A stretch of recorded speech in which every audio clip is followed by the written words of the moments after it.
Alright. On the day of the third cutting sword dance, we split until evening when we planned to meet up at the location of the ceremony. The townspeople had constructed a wooden stage which Towa would perform atop. Let's wait until more people arrive. Townspeople arrived in groups. The viewing area quickly became crowded, covered with strings, less than I would have expected from this many people. The entire town seemed to have come to watch. Soon, Towa appeared on the stage. Towa began to dance, holding a sword in her hand. The way the blade glinted in the stage lighting made me think that it must have been real. Time to go, detective. Okay, interesting. I was wondering in Towa's route where Shiki went. Right? She seemed to not been present for that ceremony. Maybe this is where she went, Maybe she tried to dig up the grave on her own this time instead of asking for help. I'm assuming that's what happened. Possibly. Anyway. Moving away from the light, we entered darkness as we arrived at the cemetery. As usual, we ignored the general tombstones and entered the Mikami section, stopping before the grave that we were soon to desecrate. Shiki passed me a shovel and a pair of work gloves. Time to dig, detective. Mikami Itaha is waiting.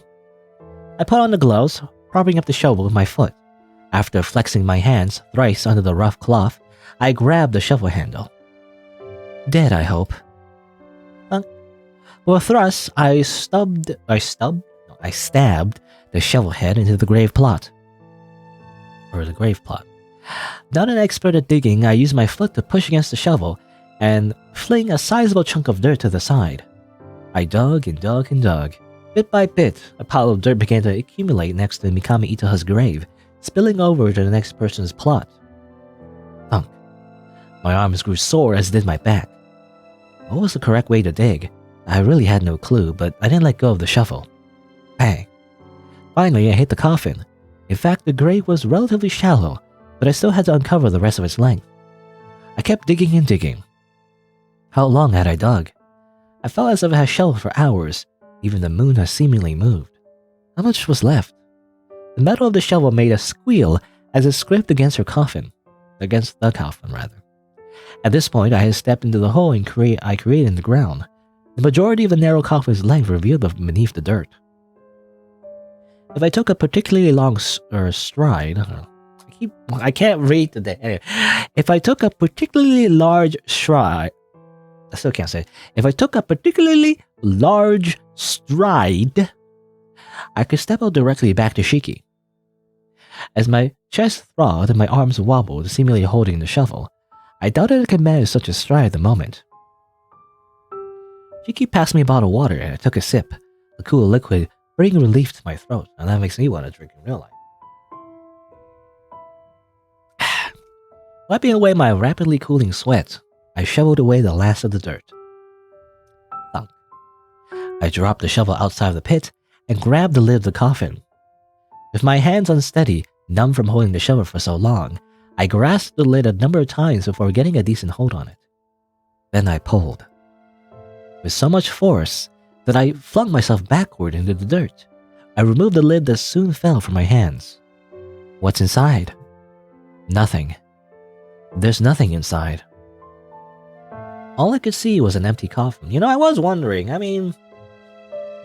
it's been a few years at least, right? So the body would have decomposed, but I guess at least there would be like a skeleton, There should be at least a skeleton, but it's just empty, so. All I could see was an empty coffin. Vertigo overcame me as I told myself to take deep breaths. Deep breaths, deep breaths. The photo in my pocket burned. I tried to get out of the pit, but my body felt like my limbs were lead. As I put my hands on the slightly higher ground, I couldn't lift myself up enough to climb. Help me out. Shiki took my hands and slowly dragged me out. My body was gonna rip apart. How are we gonna fill up the hole again? We're gonna have to fill up the hole again. Though I guess it'd be kind of obvious that the grave has already been dug up, I feel like. I don't know. So she's not inside. Mikami Itaha is missing. We definitely buried her. I just want to dig up her corpse to verify. That means she either got up and walked away herself, like a zombie, or someone else made off of the body. But why? Salvation. What? Salvation. Mikami Ita died, but she doesn't need to be dead. She's the Holy Maiden. Was that fear in her voice? Uh-oh. What might you be doing here? Keeper's clear voice cut through our conversation. We turned in unison to find her behind us, the woman surrounded by monsters. Monsters, monsters, monsters, monsters. They were so close that I could see the broken flesh, where the darkness burst out from limp human bodies. Drip, drip, drip. Monsters. Keeper was surrounded by monsters. Her expression was the same as usual. I grabbed my chest, feeling the racing of my heart, trying to breathe and calm myself. I dug my fingers into my scars. Priestess! A distorted voice shrieked, sending me rushing to cover my ears. I have nothing to say. Did Shiki not see that these monsters, did Shiki not see that these were monsters either? Even if her eyes were not unable to, or the double negative, even her eyes were unable to perceive, should the noise of these creatures have alerted her? We had to run away. Grabbing her hand, I tried to lead Shiki away, only to find the ground disappear beneath my feet, as a force ran me from the back. What? I fell into the ditch I dug. Oh, how clumsy. Crashing against the coffin, causing dirt to fall atop my shoulders. You're kind of slow, aren't you? Drip, drip, drip, drip, drip.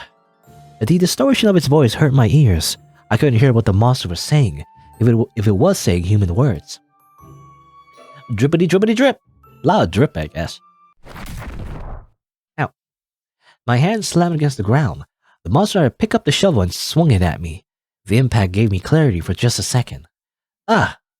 Stumbling to get up, I frantically moved my hands to regain balance. The shovel did not wait. Stab. Seeing the metal of the shovel embedded into my torso, I could help but feel that it was rather mundane for a monster to do. Ah! I was gonna die, wasn't I? Watching as the shovel tore out of my body, sending a spray of red mixing with the dark of dirt, I met eyes of the monster, if that thing could be considered an eye. Everything hurt. It was looking in my left eye. Drip, drip, drip. Was that the sound of darkness or my life escaping from the seams of my ragdoll body? Stab. I couldn't feel my legs. I couldn't bear to look down at myself. Had I been rent apart? I was scared. Scared. Strings weren't meant to be red like this. They were meant to come out of the human bodies. Sticky. Not my body. Not again. Why? Stab. I was dead. Splat. Well, we died, I guess. What decision that I made that caused us to die there? I don't know, I'm not sure. But, I guess, that's another dead end. Another game over, I guess. We just get super murdered. Oh, there you go.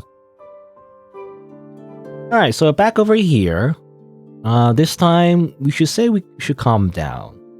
I think. Because apparently, if we insist, that's actually causes our death. Right from the very beginning, by the way. It's a very, that's very much like a butterfly effect, I guess. But this is when we were panicking about the monster appearing for the first time, right? Or technically the second time. When the monster, bursts out from the person. Anyway, we calmed down. She took my hands into hers and squeezed. She was warm. Sorry. My shaking began to subside with her touch. I shouldn't start freaking out at you. If you're right, then the monster is very, very good at hiding. But I really do hope there aren't monsters hiding inside of people. Me too. Left unsaid was the question of how this is related to Mikami Itaha. We stood around for a little longer without speaking. Like a fleeting nightmare, the image of the monster became blurry in my mind.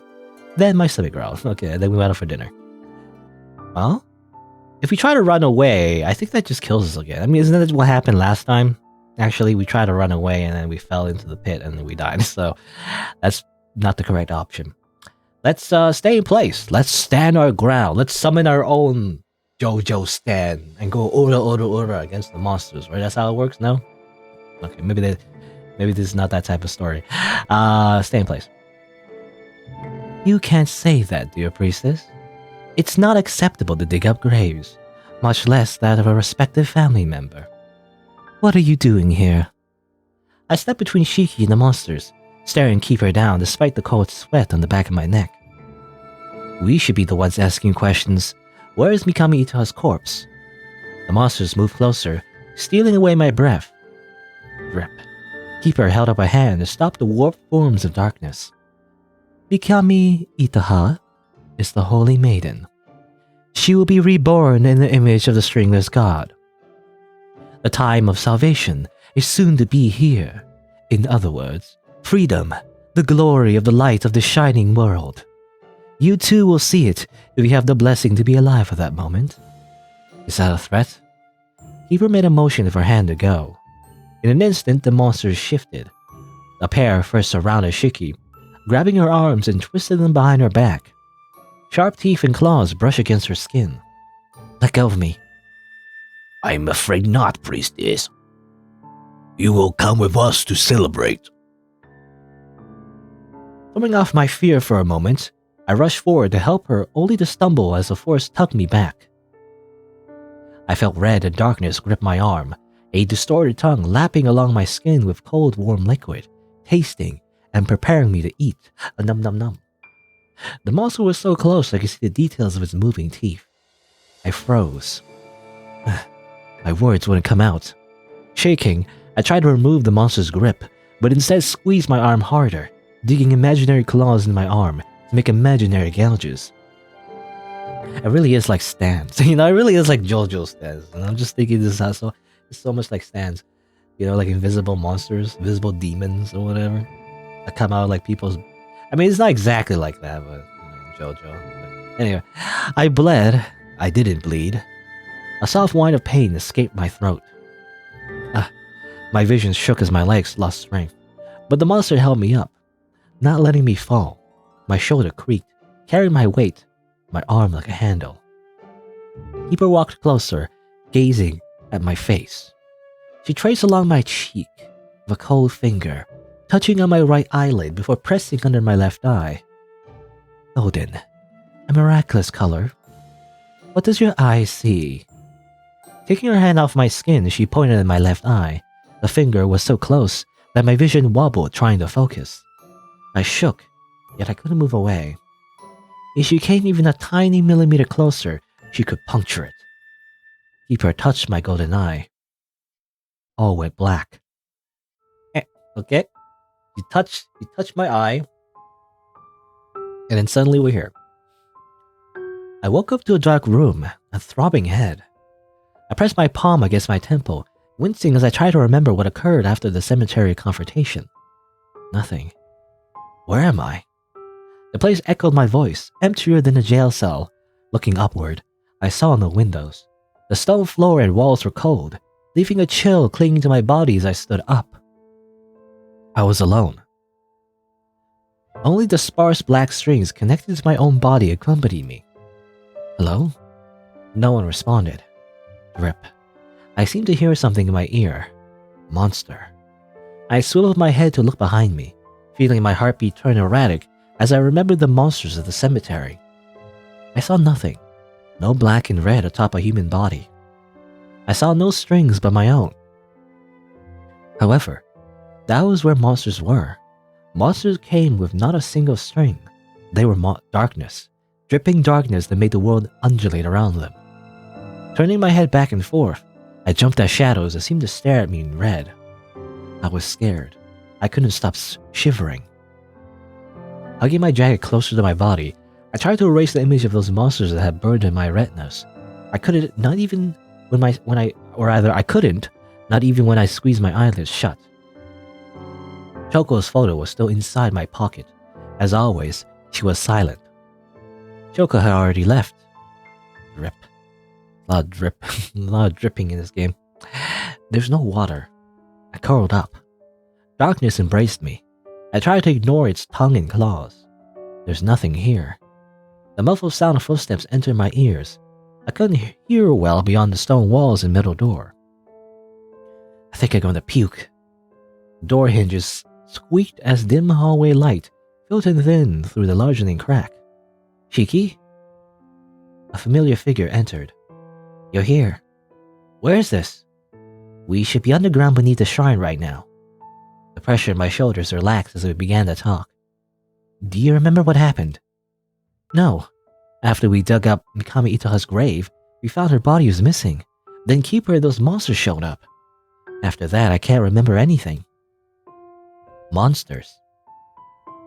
What's wrong, Mana? Save the game. We can say, like, it's nothing, or like, Who are you? You know? Who are you? I don't know you. Who are you?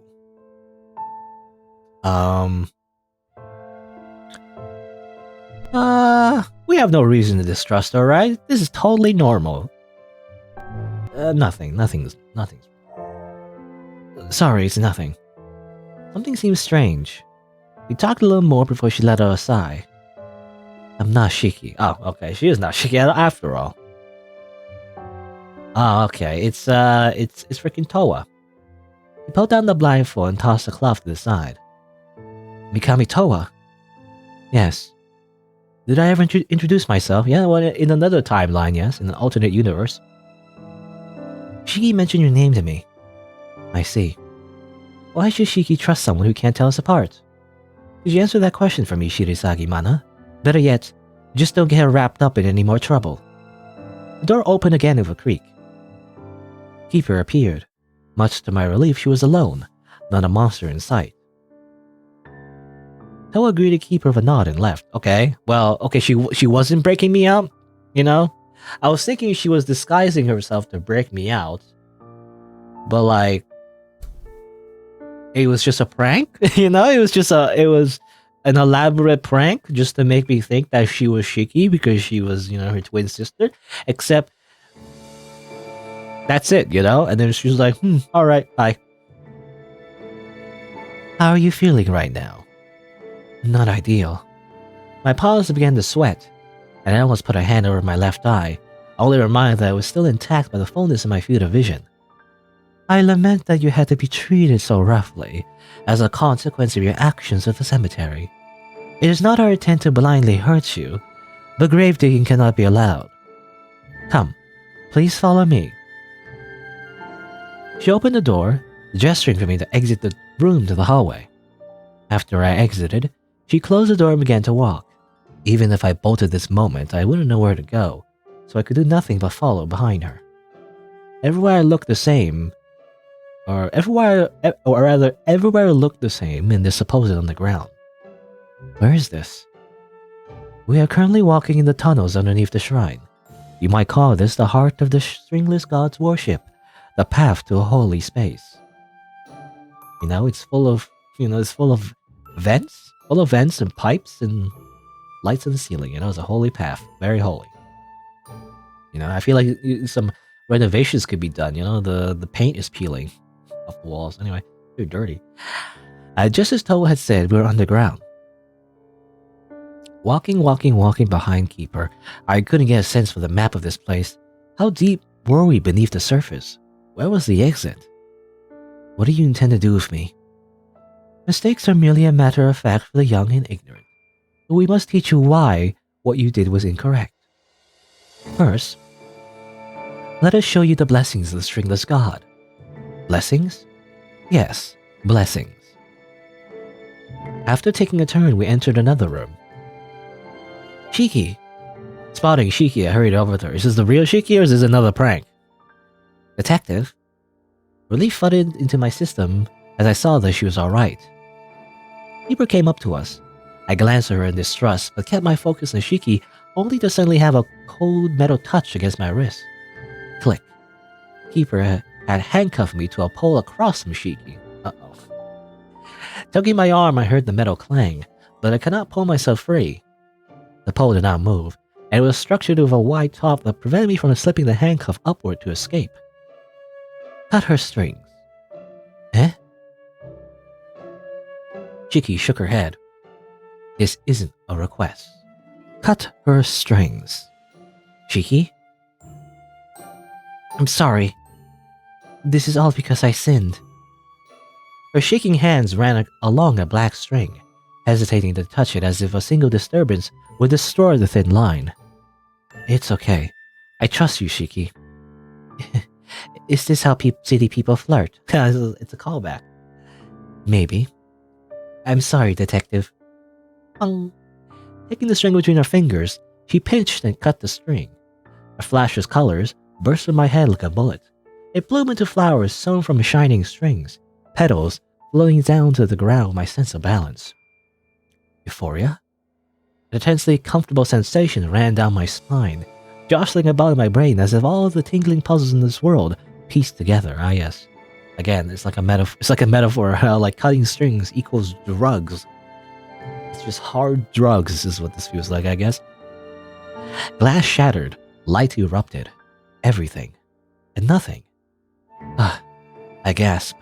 My heart was racing, blood roaring in my ears like angels singing.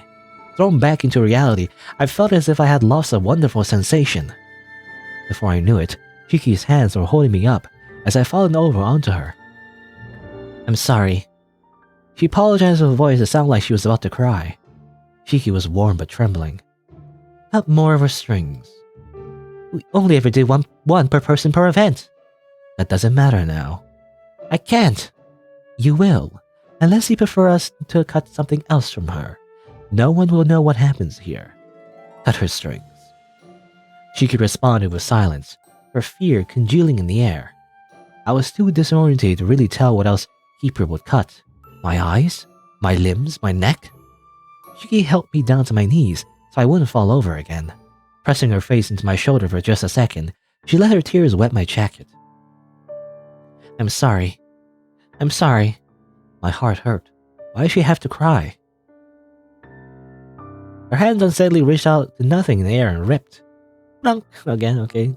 The CG, we couldn't afford another CG where like she would cut a different string, I guess. It's the same string over and over again. Splash! Colors of light blew up my brains. Ow. I twitched. I don't know whose bonds these are to you. I'm sorry. Well, wasn't it confirmed that we don't have a lot of, we don't have much family, really. Our only family is ourselves. And we don't have a lot of friends. So, like, don't worry about it. Regretting her choice of string, she grasped the invisible somethings to tie them back together, failing as her hands would not stay steady. I'm sorry. Cut her strings. Cut her strings. Cut her strings, cut her strings, cut her strings, cut her strings, cut her strings. Blah blah blah blah blah blah blah. Multi-kill. Monster kill. Her head turned to shining. Her head turned to shining wet pudding mix. Okay, my teeth tasted sweet, gnashing against the pink fish in my mouth, and I drowned before breathing. Before drowning, before breathing. I couldn't breathe because I needed to feel. I didn't feel anything toward those people whose faces I couldn't remember. I'm sorry. I didn't want her to apologize. She was crying. Don't cry, said the spasming fish. Cut her strings. The cycle continued. I lost track of how many strings were cut, staring blankly at the distorted colors in the air as I slumped over Shiki's body. I felt blood drip from my nose, tasting iron on my tongue. This is why you shouldn't cut the strings so rapidly, I guess, in one day. That's why they always cut one per day. My ears were also a little wet. Something sticky was flowing down my neck. Despite my flickering vision, I could feel her warmth and her shoulders move as she hiccuped, crying still for me. I'm sorry, detective. Grasping blindly into the air, I found her hand and held it tightly. Call me by my name instead. Mana. She was still so warm. Mana. I closed my eyes. What if I never woke up again? It would probably make her cry more. I didn't want that. Thinking that I hadn't yet set my alarm for the morning, I fell into darkness. That's the last thing we think. It was like, oh, I didn't set my alarm yet. Now then, what was darkness? Some considered it was an absence of light. Others considered the abundance of black. For me, it was nothing but a constant. Cold water splashed into my face, jolting my eyes open and sending me coughing for air. Good morning. I woke in a puddle of blood, Sweat and liquids, dripping from my head, including the water keeper had just slashed at me. With a click, she removed the handcuffs from my wrists. Shiki was nowhere to be seen. Keeper dragged me along the ground and threw me out against a wall. Despite her thin appearance, she held deceiving strength in her arms. She's hiding a six-pack there under there. Rejoice! Yorokobe shoujo. Kimi no nagai wa youyaku kana. No, rejoice, for the day of salvation has come. The dead holy woman has been revived. Do you still wish to know about Mikami Itaha? Mikami Itaha? Of course. May you receive the blessings of the stringless god. Then the woman appeared. Soft footsteps down the corridor caught my attention. Mikami Itaha, wearing that face so similar to Shiki's, appeared as if not aged a day since the photo in my pocket. There she was, a dead woman walking, just like her grave itself. Her body had no strings. This was the person Shoko yearned for. My left eye twitched. Her presence made the air chill, sending shivers down my spine. Keeper bowed deeply to Mikami Itaha and took her leave. Mikami Itaha. Save the game. Okay, we can say younger sister, your younger sister. What does that mean? Your younger sister? I'm not sure what that means. Or Shoko? I guess Shoko, yeah, I mean, that's the person we've been doing this whole thing for, right? Define Mikami Itaha. I guess we can mention Shoko, though, I mean, I don't know if she would even recognize the name at this point, but let's mention it anyway. Do you know how much Shoko longed for you? I pushed myself to my feet, palms scraping against the stone wall. Shoko was dead now, but Mikami Itaha was right here before me. Even though Shoko was dead, this woman had been revived to the land of living. I bit down my lower lip. Shoko yearned for this person who my heart screamed was a monster. Cold, stringless, my left eye screamed that there was darkness, blacker than the darkest string of hate, lurking beyond her as if her body was a mere tether to this world. Shoko. My body shook unconsciously from the numbing chill. Shoko. A light entered Mikami Itaha's eyes as Shoko's name left her lips. The cold reduced around us. How is Shoko? Shoko is dead. I see. She died. The cold returned. You investigate for her sake, yet she is already dead. It's because she is dead that she couldn't come and confront you herself. She couldn't come and find out what happened to you. That's why My tongue stopped moving, turning to ice in my mouth. Your search means nothing. Mikami Itaha was born for the sake of being a holy maiden. A vessel born from a stagnant Mikami bloodline, and a carefully chosen woman whose sole role was to birth this flesh and blood that would never carry a string. That is all. Nothing is needed. Nothing is desired. Not even Shoko. I am simply a body to fulfill a role. I died 5 years ago and was revived today. This is the day of the salvation. Blessings shall be bestowed upon all followers, and we shall see the shining world. You need not investigate any further than that. Frostbite ran up my fingers as she stepped closer. I backed away only to hit the wall, hands grasping at rough stone, an instinctual hope for an exit. She met my eyes and spoke slowly, enunciating each word. Shoko's wish will not be granted. Reaching out her pale hand, she touched my left eyelid for only a second. Without another word, Mikami Itaha turned away, stepping into the darkness. Gasping, tears of pain overflowing from my eyes, I slid down against the wall and clutched at my chest, at my scars. Drip, drip. There was a sound, but no liquid. It was almost like it became music. A cacophony of buzzing ran through my head. And here was the accompaniment. That was me. Choking on my own breath, I gasped. I clawed at my ears, trying to silence the orchestra. Monsters melted out from the shadows. I tried to back away only to scrape harshly against the stone wall. I was already against the wall, but my legs wouldn't stop shakily trying to push me back. Encroaching on my space, The monsters surrounded me. They covered me with their darkness, with their silent sound of dripping, and grabbed my limbs. They're almost gentle as they're playing with a precious doll. One monster took me in its hands and lifted me off my feet. My legs dangled in the air, and I scratched at his arms to no avail, rubbing my fingertips raw. Baring my teeth, I bit into it with a chomp. No.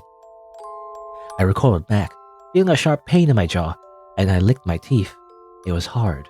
The monsters was as hard as steel. What did it taste like? Now, what did darkness taste like again? Licorice or rotten pork? The monster slammed me into the wall. I didn't taste good. Don't bite me back. Don't bite me back. Don't bite me. Extending its tongue through its infinite sharp teeth, the thing that sprouted from a human body, licked me with a burning cold tongue. I got mad because such a thing shouldn't exist in this world. Scars throbbed and danced about my skin. Holding into my body, the monsters pulled me through the halls to a strange room. They grabbed my right hand, pulling it forward to a cutting block. The rest of my body they held in place. What are you doing? My voice returned to me in a whisper. Punishment. The monsters made a voice that wasn't a voice, words that weren't a voice. You must be punished. I wanted to cover my ears, but I couldn't, as my other arm was pulled back. For touching the vessel of the Holy One. For touching her resting grounds. They forced my right arm straight, yanking at my arm. Human with a golden eye. And it wasn't my hand anymore. A sharp edge, a jagged edge, they cut it off. They sawed it off. Ugh! Red split out from my limb, painting the ground. My head became fuzzy. I spasmed, trying to get away, flailing to no avail. A monster grabbed my head and smashed it downward, pushing my face into the ground. They cauterized the wound and waited for me to stop moving. When I was finally able to lift my head, I saw strings. All sorts of colors extended from my body. Black was accompanied by the entire visible spectrum, thin and thick, light and dark. However, these monsters had none. The strings pulsed. There's so many strings. I could not count. It is time. The monsters dispersed, leaving only one with me. It took me by my still good arm, ignoring my hand on the ground, and dragged me out to the hallway. We soon passed through another hallway. The monsters chucked me onto the ground, letting me roll and join his compatriots in the wall, black and red. Just beyond me was a deep pit whose end I could not see and I did not wish to see. Okay, just, ordered some monsters to cut off our arm and then, returned us here, I guess, for some reason. Welcome to our cradle. I'm glad you decided to join us. In Keeper's hand was a sword, covered in red, dripping red. My eyes were drowned down to the line it drew. Following a droplet of blood, I saw the victim of the blade. A familiar girl. Her golden eyes were dull without a spark of life. Her head was detached from her body. Okay, she freaking decapitated Toa! No, that wasn't right. Her body was detached from her head. Her arms, her legs, her torso, and her head were all spread out across the ground like a flower. Okay, she cut off all the limbs. Her corpse painted out a fragment of a red picture. Can I see? I feel like not a lot of CGs of the actual gore. It's just described. Anyway, his arms. I wanted to puke. Toa was dead.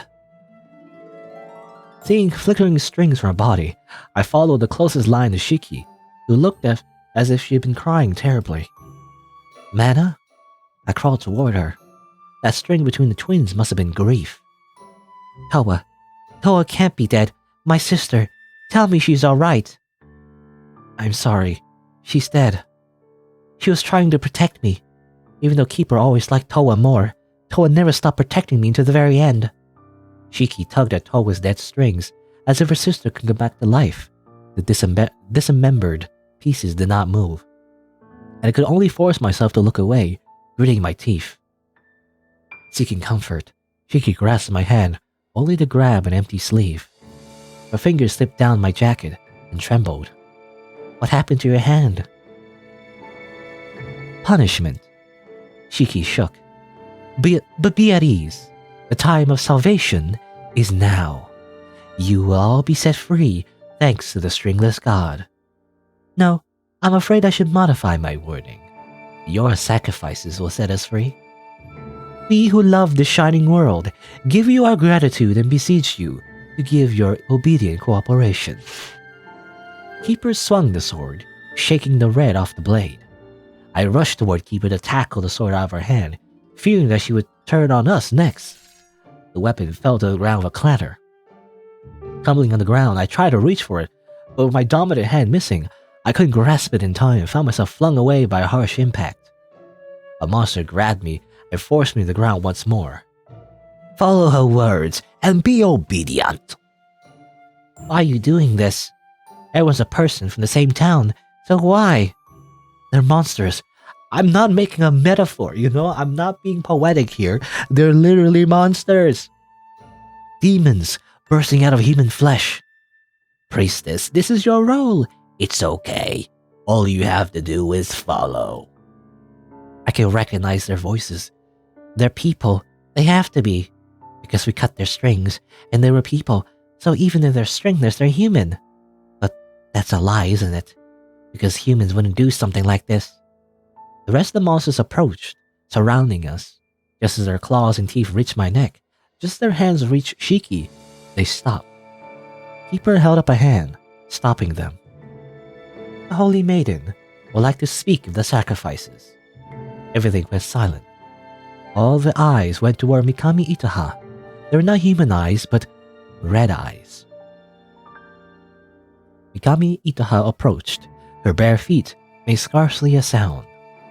You, who were born naturally of that golden eye, what do you see? She touched my face, lifting my chin with fingers made of ice.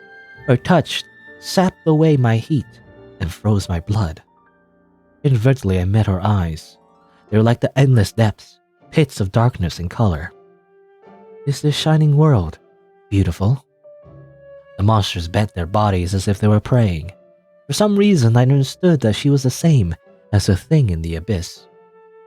You want to come out of there? What are you gonna do? The ritual will finish. Then, I will be able to see the shining world as well. What about the strings? Irrelevant. Tell me, is it beautiful to you? To your blue eye? To your golden eye? If you treasure it, remember its light before darkness envelops it. Surely you see something. She squinted in my eyes as if seeking for something bright. I was going to die. The red splashed over my face. A blade burst through Mikami Itaha's chest, stopping right before me. Behind her was Shiki, who had taken the sword off the floor in everyone's distraction. Shiki was shaking, which had pierced through this woman's heart. So, this is your choice, Shiki. Was Shoko happy when she died? She wanted to find you. No, she wanted to find Mikami Itaha. Up until the end, she was yearning for Mikami Itaha because she wanted to meet her again. I see. She was always foolish. Shoko. Ripping the sword out of Mikami Itaha, Shiki slashed blindly at Mikami Itaha's neck. Literally. She literally blindly hit. Anyway, Mikami Itaha fell to the ground lifelessly, and Shiki dropped the sword to the ground. Shiki listlessly kicked the once again dead woman's body. I always hated you. The monsters all collapsed and screamed. Covering my left ear with my good hand, I writhed underneath the monster that fell onto me. Shiki pulled me out, helping me to my feet. The room started shaking. The entire underground rumbled, pieces of the ground crumbling into the darkness. Even as I found wobbly equilibrium, I didn't think it'd go any further. Shiki walked toward Towa's body. Kneeling on the ground, she gently pieced her sister together on the ground, and closed those golden eyes. She literally put the body parts together. That's really grim. Anyway. It was as if Towa was sleeping, lying in a bed of red flowers. Run away! No, I don't want to. Have I ever told you how obnoxious you can be? You might be the first person to say that to my face. If you stay here, you'll die. Go, hurry and run away. You also aren't going, are you? I can't. And I won't either. After all, Towa is here, and you're here. Mana is here too. Between us was a red string. It wasn't that dripping with blood that puppeted the monsters bursting from human bodies. There was a warm red string, like a soft piece of yarn that connected our pinkies. I reached my hand out toward the string, fingers passing through it as always. However, my disturbance set a slight vibration down the string. Shiki appeared surprised and touched the string as well. Is this red the color of love? Yes. Seems like I fell in love with you. Shiki was a beautiful girl, a kind girl, a warm girl. Of course, she made my heart race, and her tears made my chest hurt. I wanted her to be happy. I wanted her to live well. I want to spend time with her because it was comfortable by her side, even the little bit we spent together. You know, it only took like a few days. We totally fell in love. Don't worry about it. That's how it works in anime. Love. You could call it that. The suspension bridge effect is when your fear response is mistaken for romantic arousal. Yes, I've heard that before. The strings don't lie. My heart doesn't lie. I love you not because I'm scared, but because I was happy. We're always just going for our own goals. My sister and that woman. I think we could have really gone along if we had more time together. Yes. I think you could have had something wonderful. You're a beautiful person. I could tell from the moment I met you.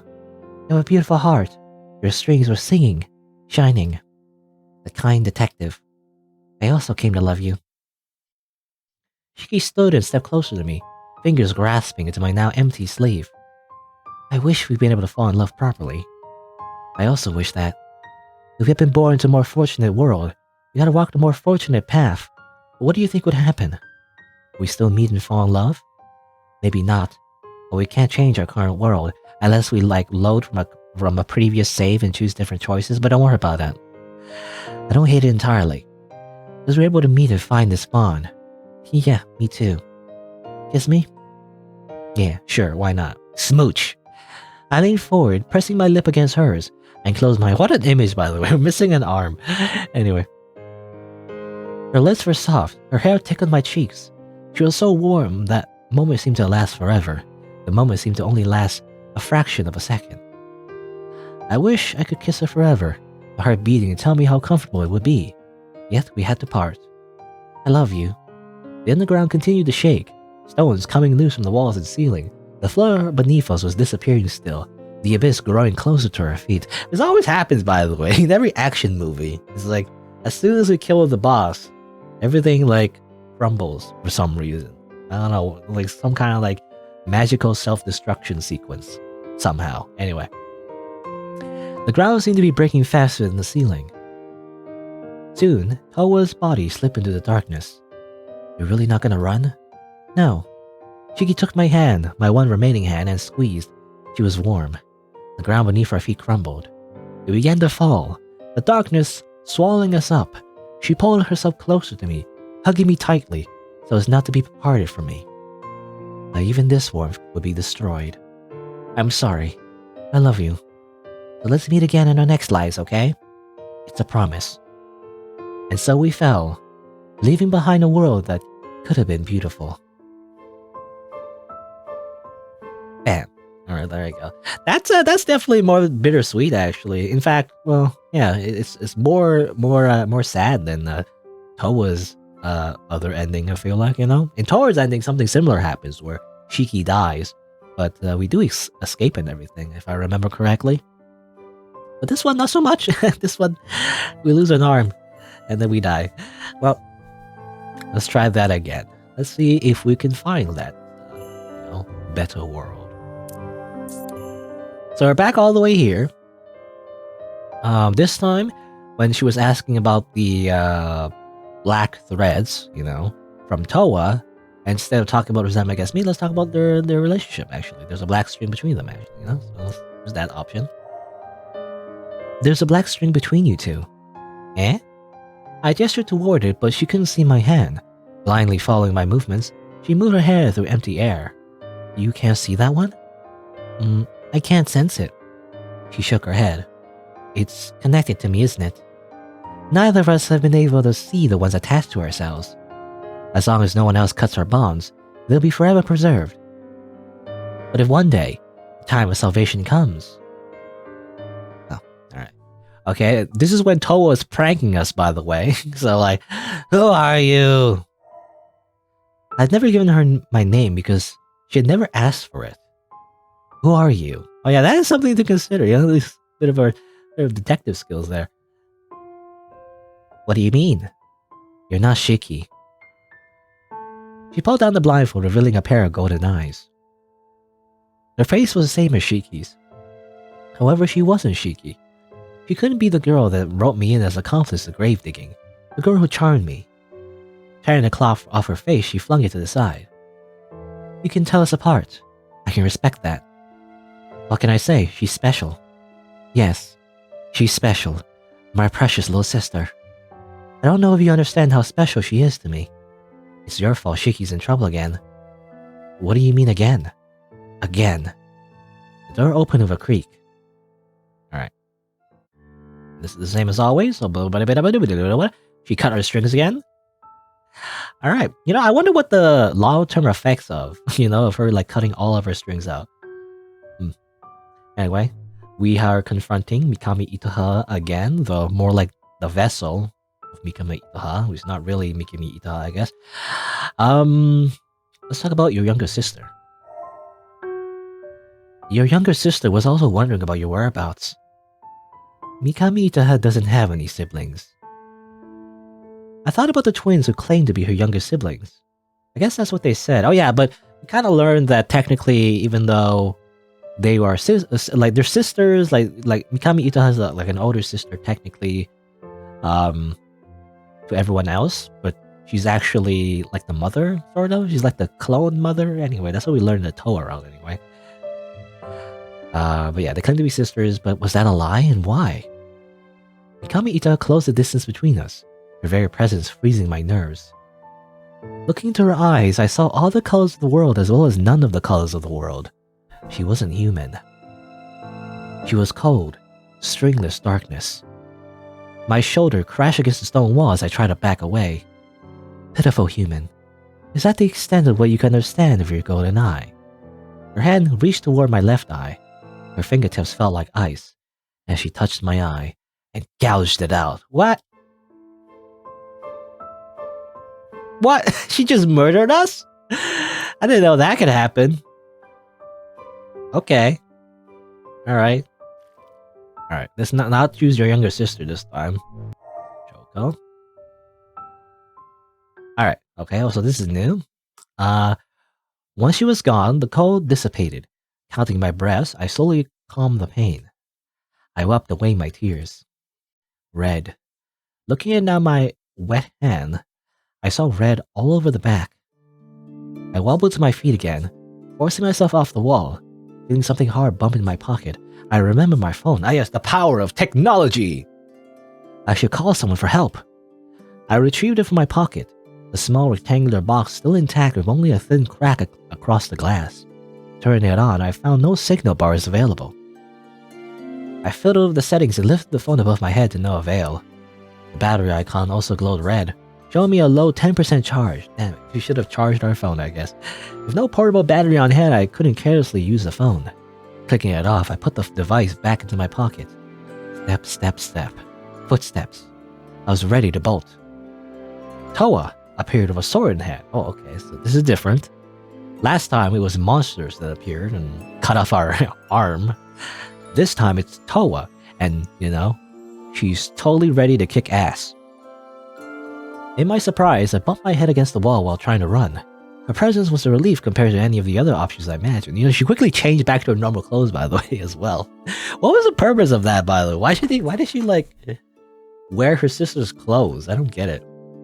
Maybe, I don't know, I'm guessing, one theory is that maybe she was wearing it because she had, to trick the villagers, maybe, or something. She had to briefly pretend to be her sister to assure that everything is fine, or something like that, Maybe she was convinced to do that by the keeper, because the keeper was trying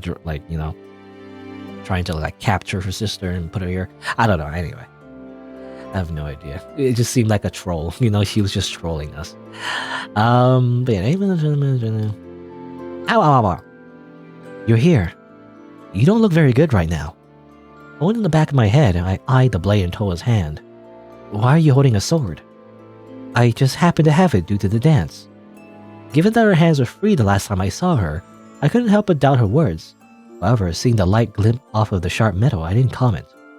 A weapon was good to have. Let's go. Toa grabbed my arm and tugged me to start walking.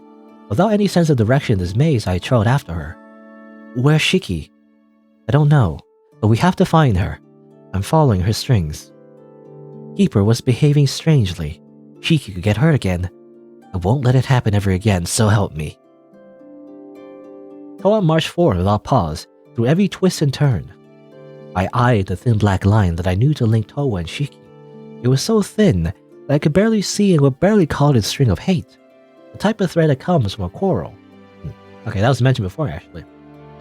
That they had a string connecting them. We walked hurriedly along the string. My sister wears a blindfold because of what happened to her eyes. We're identical twins, so the color of her eyes is the same as mine. At least, it should be. Gold, the color that we shared. But she was punished for drifting away from the stringless god. I blinded her. I was the one who told Keeper what Shiki was thinking. Because of me, Keeper punished her. We took away her eyesight. Okay. So, so Toa got gaslighted. This is what happened here. Anyway. That always happens, I feel like, It's always like... There's always like a obvious villain that does the actual damage to someone, but then someone else like blames themselves for it for some reason and not blaming the actual villain. But anyway. I can't let Shiki be hurt like that ever again. All in the thin black, I sped up the pace of my legs. We rushed through the underground path running. You people are goddamn insane. I know.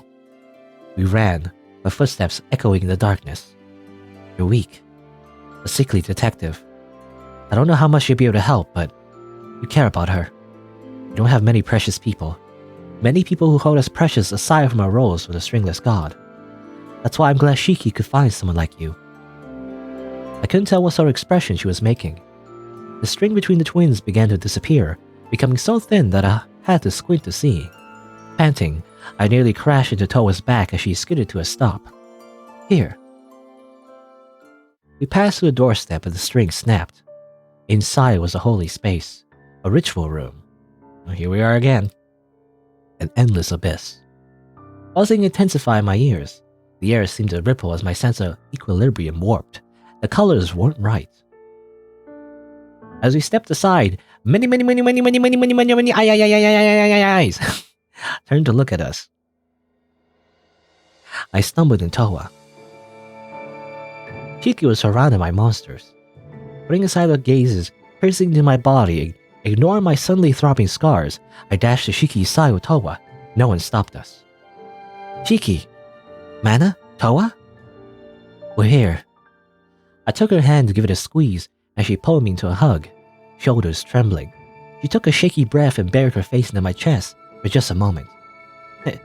You smell kind of gross right now. I guess I haven't showered since before we dug up Mikami Itaha's grave. I didn't have a sense of how long had passed since that evening. Welcome to the cradle of the stringless god.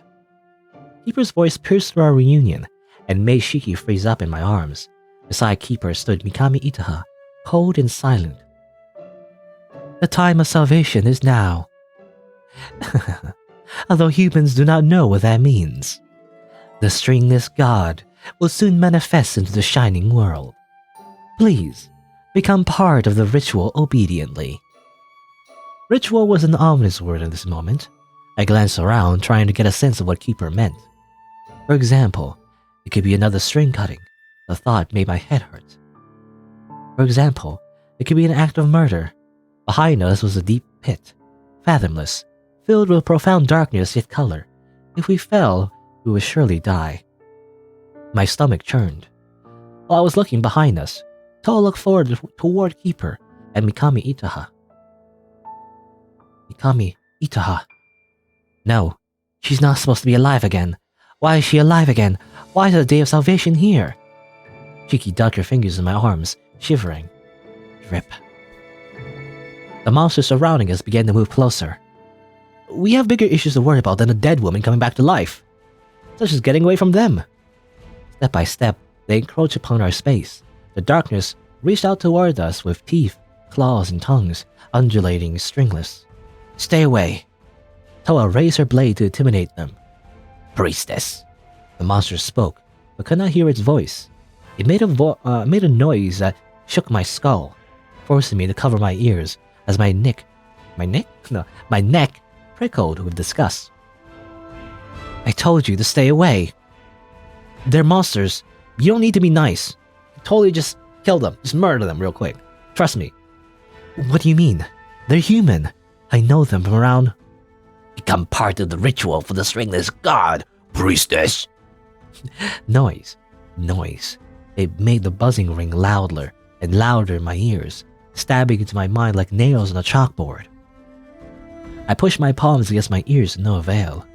As my head shook, I felt Shiki squeeze me, giving me a sense of balance again. Drip, drip, drip. Toa took a slash at the monster, only to have her blade parried by a ferocious claw. What? This is the work of an enemy stand. No, this is your duty as a priestess. As the monster reached out another arm, Toa hurriedly retracted her sword and swung again. This time, her sharp blade easily lopped off a limb. The human flesh and blood went flying through the air, whistling as it fell into the abyss. Don't be disobedient. Sword and monster smashed against each other. Toa was just one person, yet like a dancer she held off the small crowd. Still, we were beginning to be pushed back. Breathing heavily, Toa took a well-aimed slash. With it went toppling down a monster. She winced as she saw the human head roll off her blade, splattering blood all over. You know, in her eyes, she's just murdering people. Don't worry about it. She seemed speechless for a moment, but forced herself back into action as another monster rushed forward. Priestess, we will not be stopped by the destruction of our vessels. Run, while I hold them off. Sorry, but we're leaving it up to you. I took Shiki's hand. What's going on? Monsters? Running first, talking later. Readying myself to run, knowing that my physical condition could only be called poor, I eyed our surroundings to try to find an opening. There. Don't run away. The monster grabbed my arm, stopping me in my tracks. My hand was torn from Shiki's the next moment, and she was pulled away from me by another monster. Ah! The monster threw me to the ground and pressed down on my body, holding it into place. I couldn't move. I couldn't flee. It grabbed my head with sharp claws and rammed me downward for a good measure. Ah! My head bounced on the hard ground, vision spinning. I felt red flow down my forehead. Shiki? Distracted, Toa took a hard impact of the shoulder, sending her stumbling. Her sword was flung to the ground with a clatter. Regaining her balance, Toa lunged toward her weapon, but before she could reach, she was lifted off her feet by darkness. Then she was slammed to the ground. Coughing to catch her breath, Toa tried to rise to her feet, only to be kicked down. The monster stomped on her dominant hand, making a noise almost like laughter at the sound of bones cracking. Oh no, her sword hand. Oh well, I guess we lost. We lose. Game over. We lost. Monsters pressing down on all of us. We looked like a grotesque pile of human and darkness. Kind of weird sounds. Human and darkness? We had no way to get free. The sword was so close to me. I politely requested of you three to become part of the ritual, but I suppose politeness isn't enough. The end result is all the same. Have you enjoyed your struggle? Are you going to throw us down there? Of course not. We'll just kill you. Yeah, we're not gonna throw you down the hole, silly. We're just gonna kill you. Anyway, we'll just kill you for the ritual. It isn't the best option, but I can tell none of you will cooperate. Not even my favorite, obedient girl Toa. It's a shame. Keeper, are you really doing this? Yes, it's all for our god. So please fulfill your role as our beloved priestess until the very end.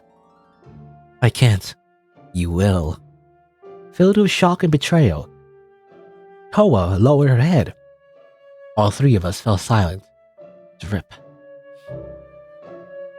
I'm sorry.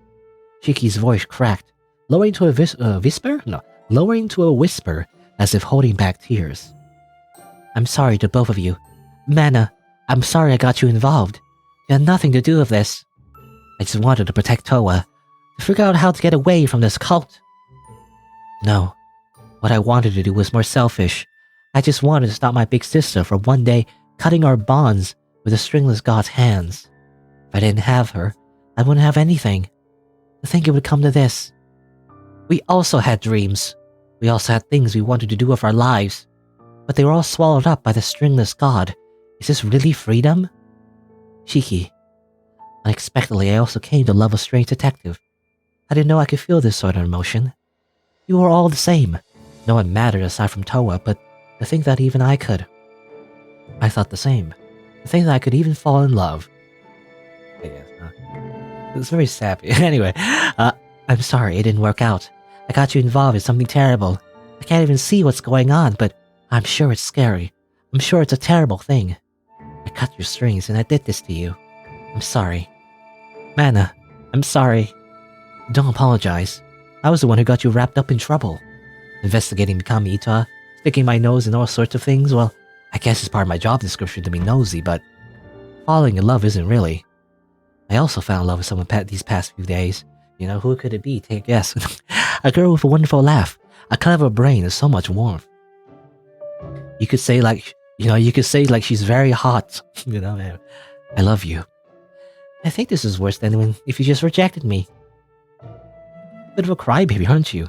It's okay. I also like that you're kind, but I wish I could stop your tears and take away all these bad things. I couldn't reach out my hand to wipe her wet cheeks.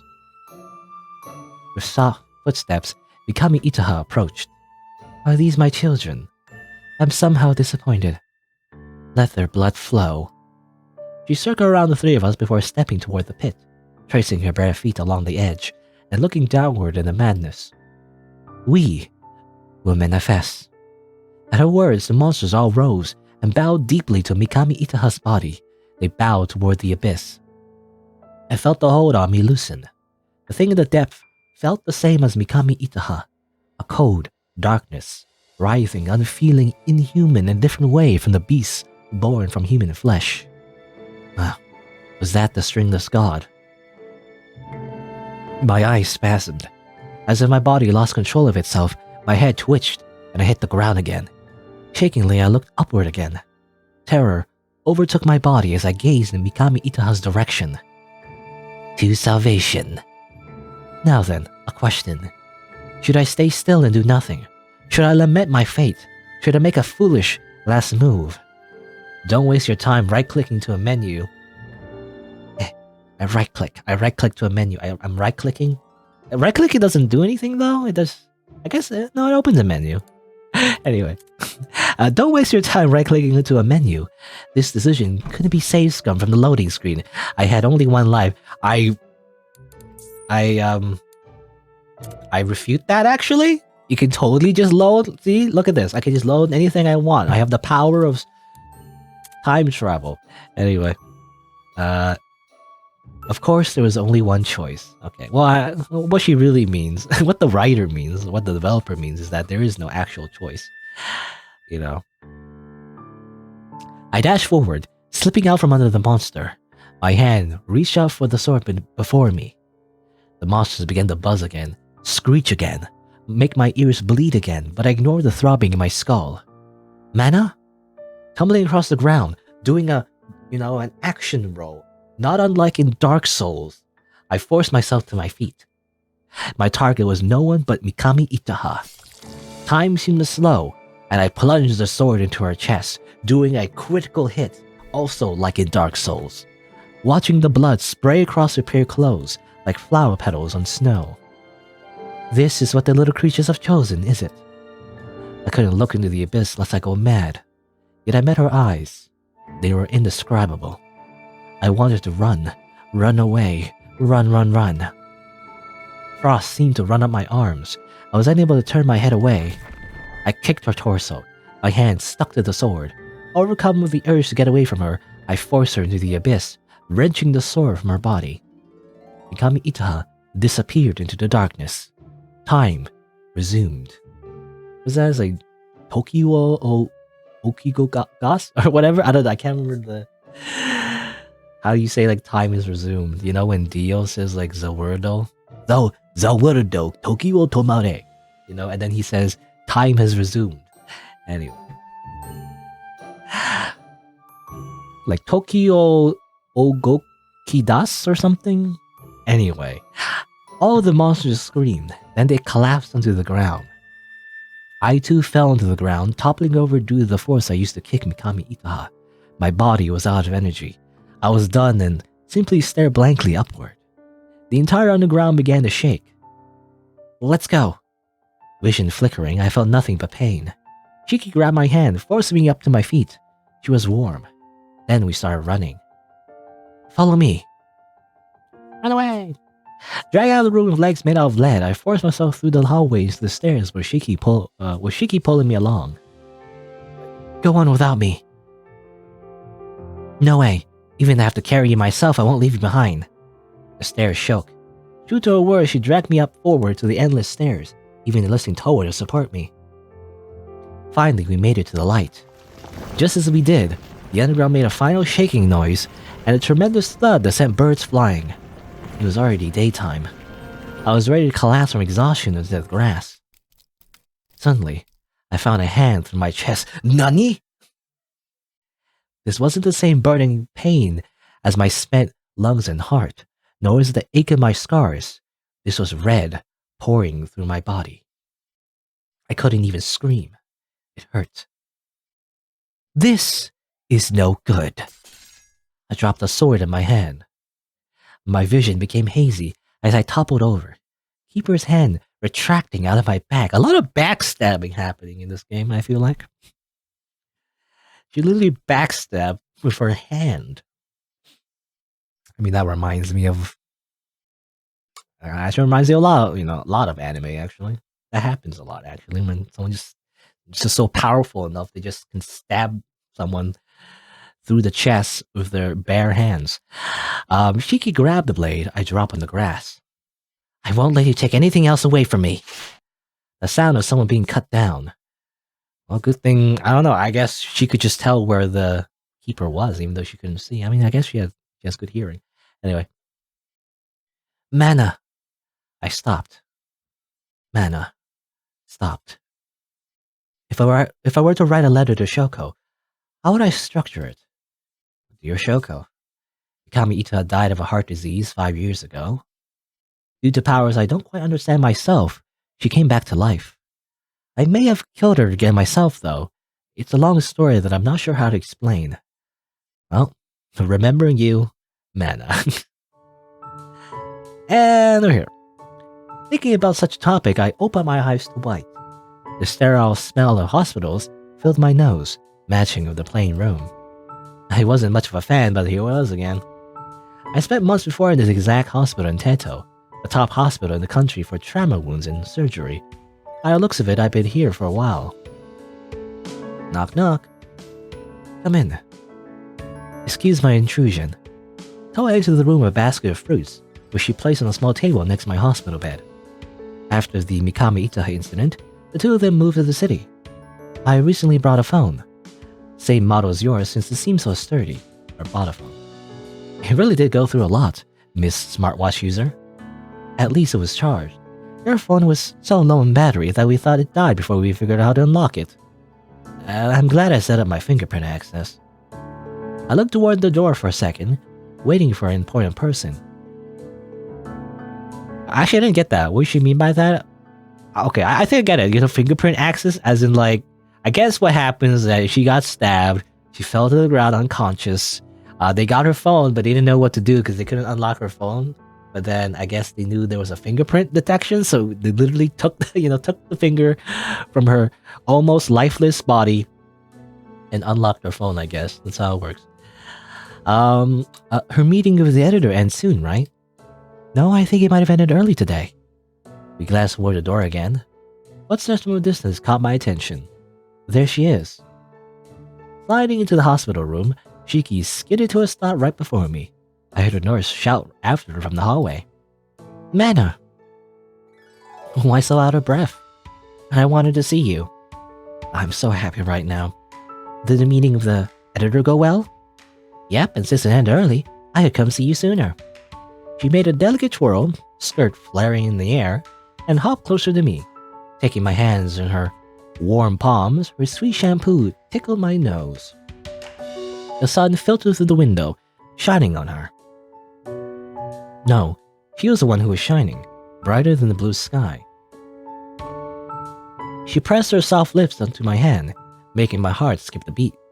Pink rushed to my cheeks, even though this was normal. I love you, Daisuke. Me too, I love you, Shiki. Warm, she was warm. The world was beautiful, now that I have a GF, you know? I thought about my answer to a question she asked me so long ago. Yes, this world was beautiful. A warm and beautiful world. Oh, yeah, and that's it. There you go. I mean, that's just to show that they survived, and that they have a happy ending. You know, funnily enough, they don't kiss on the happy ending. They kiss on the tragic ending, you know? It's kind of the opposite for the tower route. But there you go, that's the game. No credits, which I find kind of weird. Usually credits kind of roll, you know? Like a canonical ending, whatever. It seems like for none of the endings, there's no credits. I can hit the about, you know? I mean, technically, these are the credits. I don't know, I'm just so used to like in movies, right? Like in movies, or video games, or whatever it is. Whenever we reach the ending, there's always like a credits that scrolls by, but this game doesn't have that, weirdly enough, for some reason. I don't know, I just expect it. But there you go. That's the game. I think I got all the endings. There you go. I got all the endings. I got all the dead ends as well. You gotta get the dead ends as well, you know? There you go. I think that's 100% completion, basically. PGs as well. Eee. Weird angel. Biblically accurate angel. There you go. Actually, can I get characters? Anything new from these characters? No, these are just descriptions. Yeah. I was wondering if there's any like extra trivia. Anything. String mender. You know, she didn't do much string mending, actually. She did like one time, basically. Anyway, of course the keeper was evil. You know, she reminds me of Kotomine Kire. She's like a, like this like religious leader, but like she's just incredibly evil, you know? Yorokobe. Anyway, alright, so that's the game. There you go. I guess I'll give my final thoughts about the game in its entirety. I mean, you know, to say the positives first, I gotta say this game is like very much well made, like professionally. Obviously the art is good. And the UI, you know, is just very professional, and like and the design in general makes it feel like just a very much like professionally made visual novel. It seems like the music is good as well. I think the music is. I looked at the credits before. I think the music is actually Peritune, which is I think that's like public domain. Another game, you know, that I played also had Peritune in its credits. So it's just like really good like public domain music. I don't know. As far as I know, anyway, I think that's what it is. A lot of people involved actually. Kind of like a group effort. Anyway, but yeah, so it just has a feeling of like a very professionally made game. You know, just like down to its like smallest details, like transitions, font. You know, I don't think I saw many typos. Maybe a few that I thought might be typos, but I could be mistaken. I'm not sure. Like maybe one or two. I'm not sure. But otherwise, this is just a very well made visual novel, I gotta say. So yeah. So but how do I feel about it, like subjectively? Like I think my expectations was a little bit wrong. I feel like, you know, this game is I don't know how to describe this, but like, and this isn't a bad thing, but I really do feel like the I don't know, like the dating sim aspects to it are a little bit to the forefront, I guess is how I describe this game. And like the horror elements are kind of in the background for a little bit. I don't know, that's how I feel about this game. I don't know, I mean, there's plenty of like dead ends, and there's like just monsters and all that and everything, and there's like a mystery and everything. But like I really do feel like, I don't know, like half of the game is about like describing how beautiful each anime girl is, you know. So I really feel like a dating sim. You know, I joke about it, but like I really do feel like sometimes when you see the monsters, we see monsters like, oh no, monsters, so scary. And then like 5 seconds later, we're talking about how pretty this girl is. It's like, you know, it's like, I don't know. That's what it feels like. That's what I kind of don't like about this visual novel. But it's very subjective. You know, I gotta be clear, you know, because I'm kind of the opposite. I much prefer like having the horror elements be in the forefront, and you know, any kind of like dating sim or like romance elements just be in the background or even not exist at all, really. Like, you know, it's just kind of like I could take it or leave it. So it's a fact that there's like I really feel like the real main story is how you're gonna smooch one of these girls. I really do feel like, I don't know, is that just me? I don't know. It's just what I've noticed. I don't know. It's not that the horror aspects are bad. Not that there isn't like a build up to it as well. You know, it just doesn't explore as much. I feel like, I don't know. Again, that's just how I feel. Because you know, it's kind of like, I don't know how to describe it, but it's kind of like it felt like sometimes there wasn't a sense of urgency. You know, that's the thing. It didn't feel tense. Except at the very end. But at the very end, though, it's kind of felt too actiony. Actually, it just felt like an action movie near the end. You know, even with the whole like underground crumbling apart and exploding. You know, it just felt like an action movie at the end.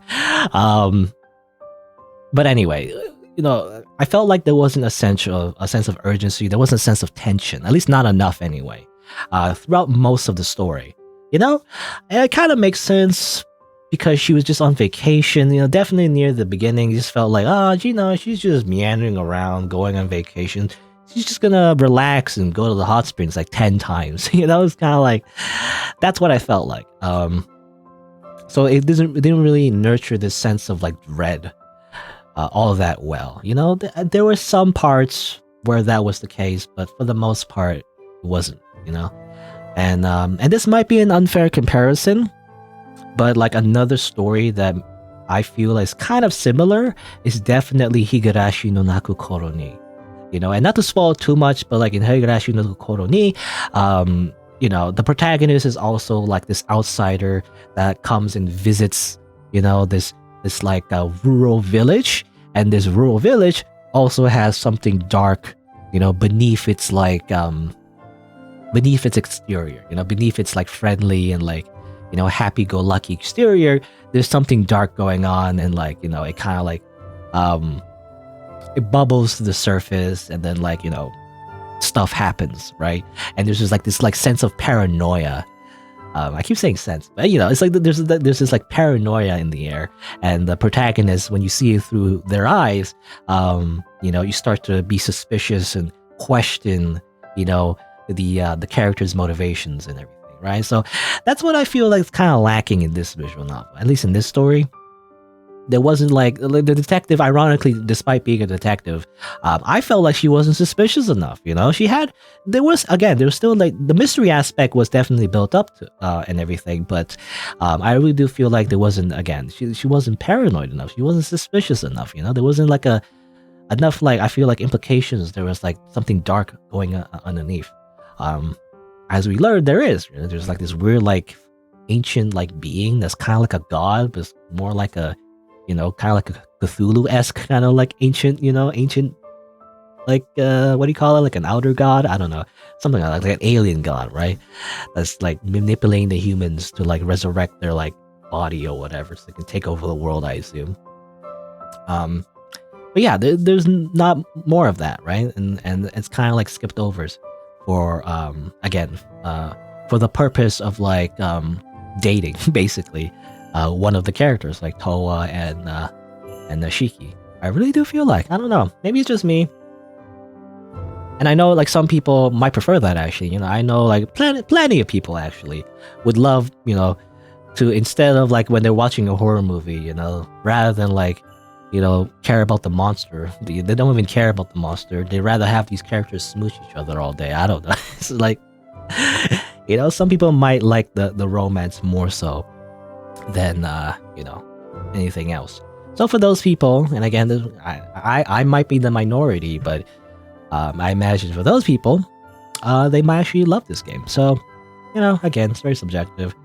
But again, I think basically to summarize, this game definitely puts the romance elements in front of the horror elements, which normally I prefer the opposite. Again, not to say that this game was bad though. I just, had different expectations. I wanted more of like a horror, like mystery thriller, which this game doesn't really emphasize that much. It's there, but it's not an emphasis, The emphasis really is like, the power of love. They try to. I feel like they're setting up the entire thing, the whole like strings of fate or whatever, with the strings of like like the red strings, the strings of love. They're setting it up, the entire time just for that. I feel like even I think the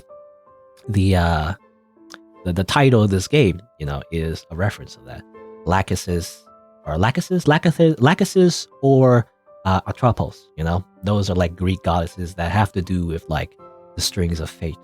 And I think they might be even in direct relations, it could be like a metaphor. Like, for example, maybe Towa is Lachesis and Atropos is like Shiki, or is it the other way around? I'm not sure. I'm not super familiar with Greek mythology, but it probably is the case. So if I had to pick, this is a dating sim. And I don't really like dating sims all that much. At least like vanilla dating sims. I like it when there's a twist to it, But anyway. But if I had to pick, I think I like Towa better. I don't know. She's just cooler. She's the one with the sword, so she's a badass. Anyway. I like her the most. Anyway, if I had to pick. But there you go. That's Lachesis or Atropos. If you like, if you're more into like the sappy romance part, then maybe you would have liked this game a lot more than me. Again, not to say this game's bad though. Objectively, I would say this game's actually very well made, as I mentioned before. Yeah, there you go. That was it for this game. I guess if you're on YouTube, if you didn't know, I stream these games live on Twitch, so check me out over there if you're interested. I also have other playthroughs on the channel, so you can look for those if you want. Another game made by the developer, actually, for Noki, was called Who is the Red Queen? I think I played that game as well. That was actually pretty long, too. Similar length, anyway. So there you go. You check that out if you want. But thanks for watching. Until next time, see you then.